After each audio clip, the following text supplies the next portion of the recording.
Madame la présidente, monsieur le ministre, messieurs les présidents de commission, mesdames, messieurs les rapporteurs, mes chers collègues. Dimanche dernier, la France a demandé à l'Union européenne le report des échéances prévues pour la signature de l'accord commercial avec le Mercosur. En effet, cette semaine auront lieu un sommet du Mercosur ainsi qu'une réunion des États membres de l'Union européenne qui aborderont ce sujet. Aujourd'hui même, le Parlement européen est appelé à se prononcer sur les mesures de sauvegarde. La Commission espère ainsi finaliser la signature de l'accord dans les jours qui viennent.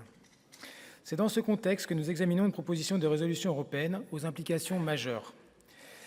Celle-ci demande au gouvernement de saisir la Cour de justice de l'Union européenne au sujet de la compatibilité de l'accord avec les traités européens. Une résolution similaire aurait dû être examinée par le Parlement européen il y a quelques semaines, mais le texte a été déclaré irrecevable. Au terme de la présente proposition de résolution, une telle saisie de la Cour de justice pourrait intervenir sur les 3 fondements suivants. Le premier, la décision prise par la Commission européenne de scinder l'accord en 2 afin de pouvoir contourner la règle de l'unanimité. Cette décision interroge sur sa conformité au droit européen. Et pour cause, les directives de négociation adoptées dès 1999 pour autoriser la négociation d'un accord d'association avec le Mercosur exigeaient l'unanimité du Conseil. Le Conseil lui-même a rappelé en 2018 que c'était à lui de décider au cas par cas de la scission des accords commerciaux. Cette même année, le Conseil a clairement indiqué que l'accord en cours de négociation avec le Mercosur était un accord mixte. Par ailleurs, la compatibilité de l'accord avec le principe de précaution, pourtant consacré par le traité de l'Union européenne, pose débat. Il n'a échappé à personne que les normes européennes diffèrent sensiblement de celles appliquées dans les pays du Mercosur. Or, l'accord ne permet pas d'atténuer ces différences. Il va même jusqu'à tenter d'encadrer l'application du principe de précaution, ce qui se relève évidemment problématique.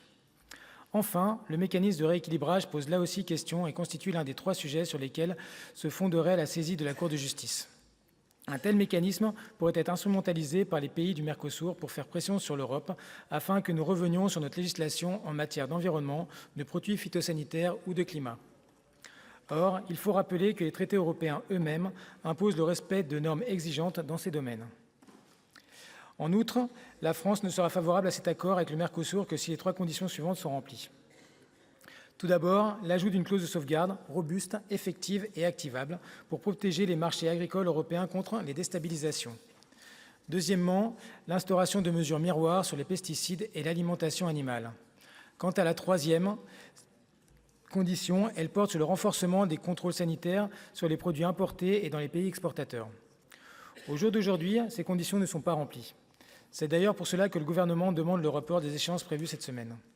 Car ces conditions ne sont pas anecdotiques, elles visent à protéger nos agriculteurs, nos consommateurs et notre tissu économique. Oui, l'Union européenne a obtenu des concessions parvenant à l'inclusion de l'accord de Paris et de normes contraignantes sur la déforestation, mais cela reste insuffisant. De plus, les pays du Mercosur, eux, ont obtenu d'importantes contreparties en échange. Entre autres, à la demande du Brésil et de l'Argentine, de nouveaux secteurs seront exclus du champ d'application du chapitre sur les marchés publics, sans parler du mécanisme de rééquilibrage que j'ai déjà évoqué. Face à la possibilité d'une minorité de blocage de se constituer au Conseil, la Commission s'est engagée à renforcer la clause de sauvegarde bilatérale. Le problème est que les garanties apportées par cette clause de sauvegarde sont trop faibles. En tout état de cause, elle ne réunit pas les conditions nécessaires pour répondre aux enjeux de la mise en concurrence des filières agricoles de notre continent et du Mercosur. Pour toutes ces raisons, le groupe Les Indépendants salue les travaux menés par les auteurs et rapporteurs de cette proposition de résolution. De la même façon, nous saluons son adoption à l'unanimité par la Commission des Affaires européennes et la Commission des Affaires étrangères et espérons qu'elle recevra le même accueil en séance publique. Il en va de l'avenir de nos agriculteurs d'une part, mais aussi de notre souveraineté. Je vous remercie.